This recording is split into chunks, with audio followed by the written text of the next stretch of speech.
வணக்கம் நண்பர்களே, நமச்சிவாய் ஜோதிடம்.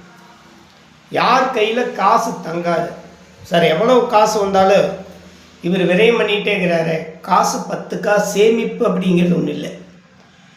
நாம் காசு சம்பாதிச்சு வச்சுருந்தாலும் அது சரியான முறையில் செலவுக்கு பயன்படுறது. இப்போ திடீர் செலவு, வீண் விரயம் சம்மந்தமே இருக்காது. நாம் ஒரு கால்குலேஷனை போட்டிருக்க மாட்டோம். திட்டமிடுதல், சம்பளம் வாங்கினே ஒரு திட்டம் போட்டிருப்போம். ஸோ இந்த மாதம் நம்ம ஒரு 20,000 சேலரி வாங்குவோம், இல்லை அந்த ஒர்க் பண்ணால் நமக்கு ஒரு 10,000 கிடைக்கும்.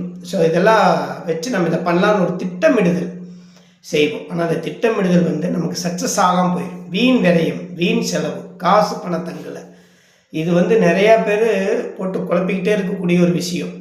ஏன் சார் எனக்கு காசு பணத்தங்கலை, ஏன் எனக்கு நிற்க மாட்டேங்குது, 10 ரூபா சம்பாதிச்சா 11 ரூபா செலவு வருது, ஏன் என் கை ஓட்ட கையா அப்படின்னு நிறையா கேள்விகள் கேட்பதுண்டு. காசு உங்ககிட்ட தங்காததுக்கு ஜோதிடத்தில் 2ஆம் அதிபதி 12ஆம் அதிபதியுடன் சேர்க்கை ஏதேனும் வகையில் விரையாதிபதி என்று சொல்லக்கூடிய 2ஆம் அதிபதியோட 12ஆம் அதிபதி சேர்ந்தாலோ, 12ஆம் அதிபதி பார்த்தாலோ, அல்லது 12ஆம் அதிபதி சாரத்தில் 2ஆம் அதிபதி நின்றாலோ காசு கண்டிப்பாக தங்காது. 10 காசு பிரயோஜனப்படாது. 10 ரூபா சோப்பில் வச்சுருந்தா போகிற வழியில் 15 ரூபா செலவாகும். தேவையில்லாத விரயங்கள் வரும். என்ன சார் பண்ணுறது, இது இப்படியே விரயமாகவே இருந்தேன்னா அதற்காகத்தான் மனைவின்னு ஒன்று கொடுத்துருக்குறாங்க இல்லையா?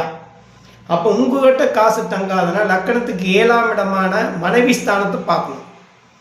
அப்போ அந்த பாவக தொடர்பான விஷயங்கள்ல அவங்க கிட்ட கொடுத்தா இருக்குமா அப்படின்னு பார்க்கணும். அல்லது லக்கணத்துக்கு 4ஆம் பாவம் சுகஸ்தானம், தாயாருடைய பாவம் இல்லைங்களா, அந்த இடத்த பார்க்கணும். சரி, எல்லாத்தையும் வச்சுட்டா இந்த காசு எங்கே கொடுத்தா அது டபுள் ஆகுது, எங்கே கொடுத்தா அது நிலையாக இருக்குது. நம்ம வாங்கக்கூடிய வருமானம், நம்ம சம்பளக்கூடிய சம்பளம், அல்லது வேலைக்கு போனாலோ சொந்த வேலை செய்தாலோ எந்த வருமானம் தான் சரி, யாருக்கிட்ட கொடுத்தா டபுள் ஆகும் அல்லது ட்ரிபிள் ஆகும் அல்லது இல்லாமல் போகும் அப்படிங்கிறது உங்கள் ஜாதகம் கண்டிப்பாக சொல்லும்.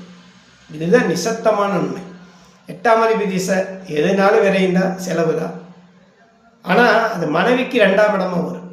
அதுதான் ஜோதிடம். ஜோதிடத்தில் இல்லாத விஷயமே இல்லை. 8ஆம் அதிபதிங்கிறது கலஸ்தர பாவகத்துக்கு 2ஆம் இடம். அப்போ அங்கே போனால் பணம் நின்று தான் ஆகணும். எப்படி தப்பிக்கும் அப்படின்னா, சம்பாதிக்காமல் எதுவும் வரப்போகிறதில்ல, கஷ்டப்படாமல் எதுவும் வரப்போகிறதில்ல. அப்படி கஷ்டப்பட்டு நீங்கள் சம்பாதிக்கும் பணம் உங்களுக்கு நிலையாக இருக்கணும், அது இரட்டிப்பாகணும் அப்படின்னா உங்கள் ஜாதகத்துக்கு 2ஆம் இடத்தை தொடர்பு வைத்தே உங்கள் பொருளாதார நிலைகளை சொல்ல முடியும். நன்றி நண்பர்களே, இது நமச்சிவாய் ஜோதிடம். தொடர்ந்து என்னுடன் பயணித்திருங்கள். என்னுடைய சேனலை சப்ஸ்கிரைப் பண்ணுங்கள். வாழ்க வளமுடன். எல்லா செல்வங்களும் இறைவன் உங்களுக்கு கொடுக்கும்.